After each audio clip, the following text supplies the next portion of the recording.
Hello and welcome to this episode of A Focus On with myself, Fifi Peters. Today we're coming to you from Africa Oil Week, where industry players from across the continent and the world, in fact, will be gathered to discuss investment opportunities and do deals in Africa's oil and gas sector. We'll be catching up with one of those players, that's SLB, a global technology company driving energy innovation, to find out more about their active participation in the complex. We are excited to learn about what your organization is doing in Namibia, where you have set quite bold but necessary targets in terms of the amount of locals that you want to integrate into the organization, as well as the gender equity or parity that you're trying to achieve. So just talk to us about that specifically, and also expand on how the rollout of local equitable development across the group is going. So basically SLB, it's been in Africa for the last 9 decades. So it's been about 91, 92 years that we've been in the continent, and we consider ourselves to be an African company.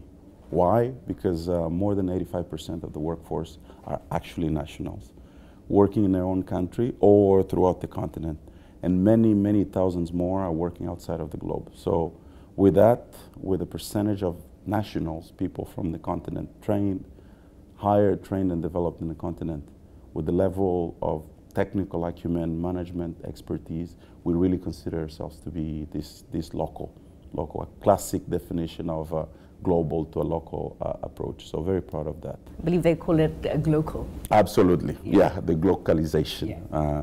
So with that in mind, Namibia, being the new offspring of the activity that we're having, is not going to be the same. So we started with rather aggressive target, to say the least, but however, it's something that we've done before. We just very recently opened operations, continuous operations in Uganda as well, which using exactly the same framework, we're able to start from day one with about 70% of nationals. So it's something that we've done before, and I'm pretty sure, very confident that the process is robust enough that we'll be able to achieve those numbers. I mean, you spoke about the level of local talent across the value chains, across your operations on the continent right now being even higher than the target that you've set for Namibia. So 85% across the group, 70% is what you set for Namibia in 2028.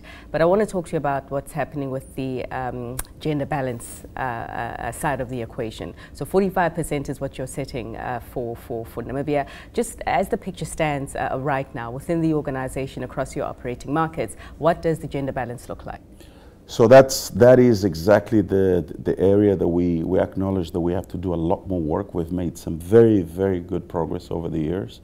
At corporate level, our objective is to achieve more than 25% of gender diversity by 2025 and continue to grow that percentage as well. So in order to achieve that, and Namibia being a new frontier, we would like to go above and beyond. So nearly double what our aspirations are for 2025. So we have been making significant strides of increasing the gender equity with very tangible practical measures that we've been doing. So our hiring, training and development of field personnel has been focused primarily on hiring female engineers and technicians. Because today the reality is that most of the gender balance, most of the females are working on support roles. So we are focusing greatly on the field personnel, engineers, technicians, as I mentioned.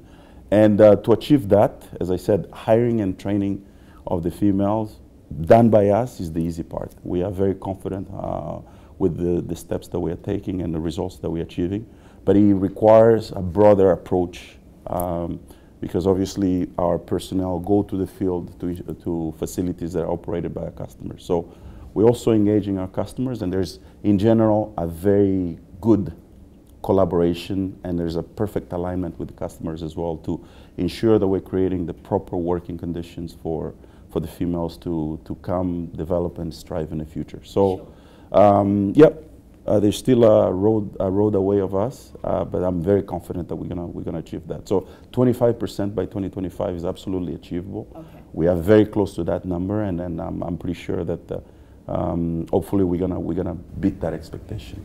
So I mean, great. It's a work in progress. But if we just stay on this point a little bit more, you're talking about the initiatives that the organization is trying to do in itself to try and level up the level of gender balance.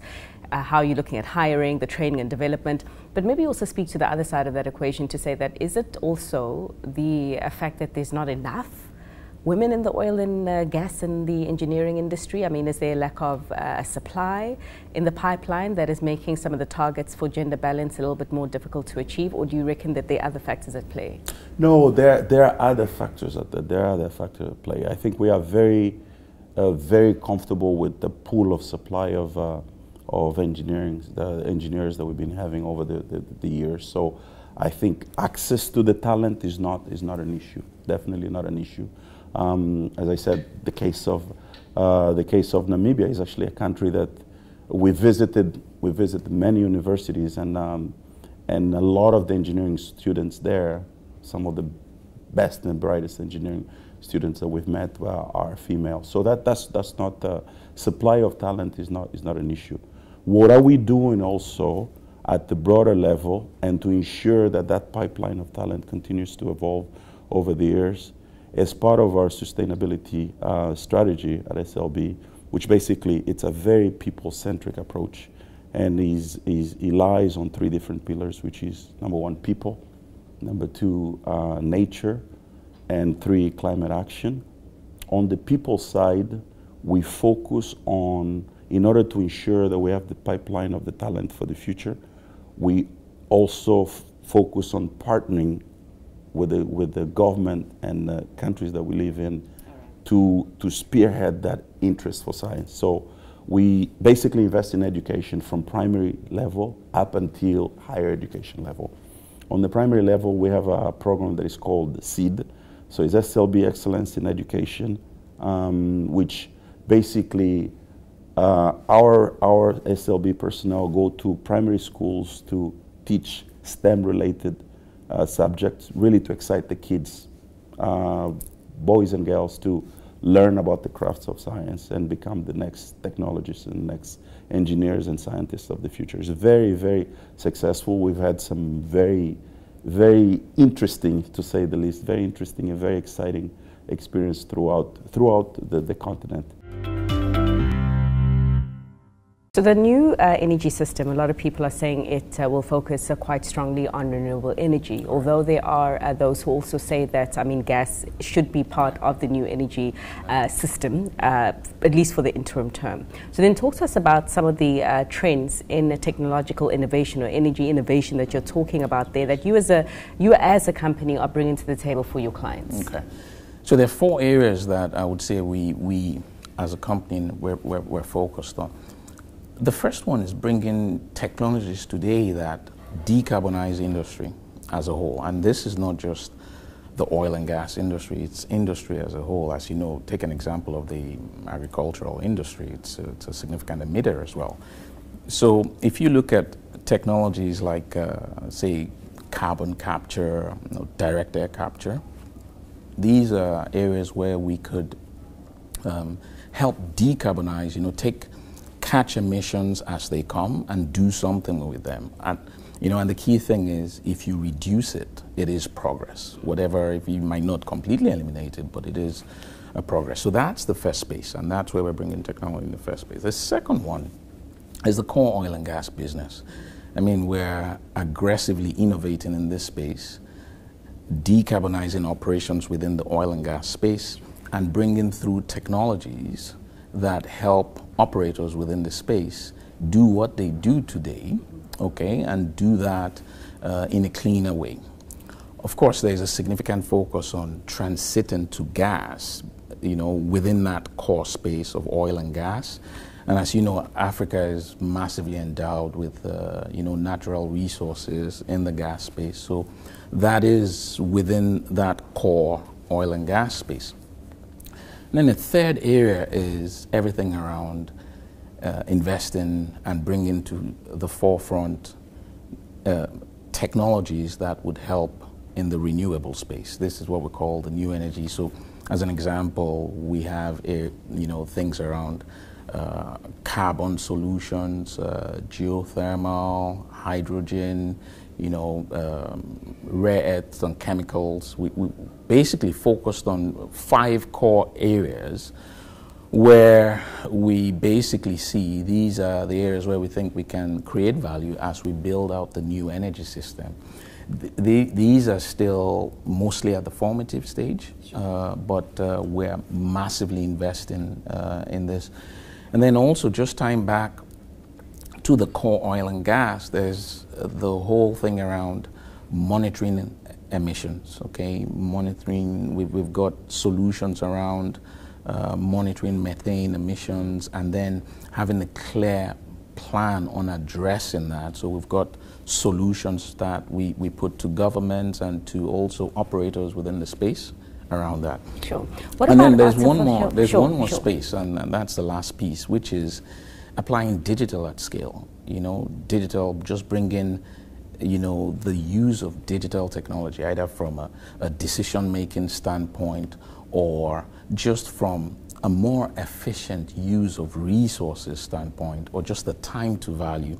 We think that not only from a cost reduction standpoint, but just from an efficiency standpoint in terms of use of resources, is more sustainable. So these 4 areas are areas that we see that the world needs to really help drive this, and that's where we're bringing solutions. So just a last quick one. What about artificial intelligence? Because right now when you talk about technology, it is the current buzz word in the space. Call it hype or call it the real thing.